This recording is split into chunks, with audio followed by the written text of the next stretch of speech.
Vous entendez de plus en plus parler dans l'actualité de coopératives, d'entreprises qui ont du sens. Oui, c'est vrai. Mais savez-vous vraiment de quoi il s'agit? Je connais les coopératives qui rassemblent les agriculteurs et on entend parler des coopératives de salariés. Il s'agit du même modèle économique. Laissez-moi vous expliquer. En réalité, sans le savoir, vous connaissez les coopératives. Vous les côtoyez tous les jours ou vous en consommez les produits.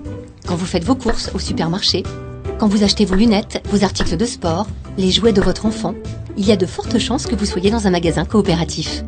Ouvrez vos placards, faites le tour de votre cuisine. Lait, beurre, viande, légumes, fruits, farine, conserves, coopératif. Et plus de 20 millions de Français sont sociétaires d'une banque coopérative. Ok, mais concrètement, c'est quoi une coopérative? Une coopérative est une entreprise pas tout à fait comme les autres. Elle répond avant tout aux besoins de ses membres, également appelés sociétaires ou adhérents. Toutes les activités peuvent être concernées. La production et la vente de biens, le financement, l'habitat, le service à la personne, la gestion de l'énergie, la mise en commun de services, absolument tout. Le modèle coopératif est aussi adapté aux artisans, aux PME. Parfois, même les salariés sont directement associés à leur entreprise. C'est le cas des SCOP. Ah bon? Mais qu'est-ce qu'elles ont de plus que les autres entreprises? Ce sont des sociétés où la personne prime sur le capital. Elles appartiennent à leurs membres. Oui, les entreprises coopératives pratiquent la démocratie. Grand ou petit, chacun vote à égalité. C'est le principe d'une personne égale une voix.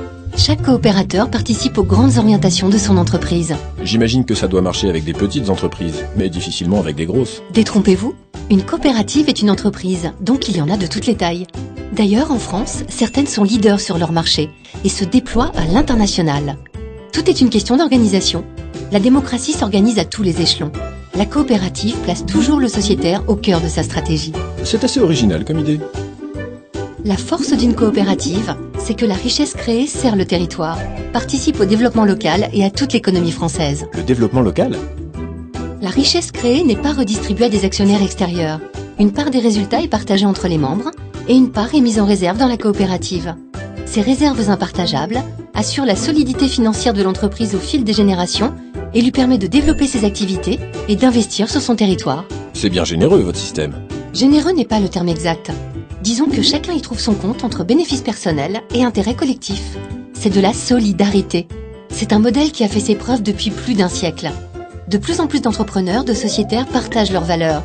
Et c'est un mouvement qui se développe en France et dans le monde entier. C'est génial. Voilà des entreprises libres, solidaires et performantes. Les coopératives, des entreprises responsables.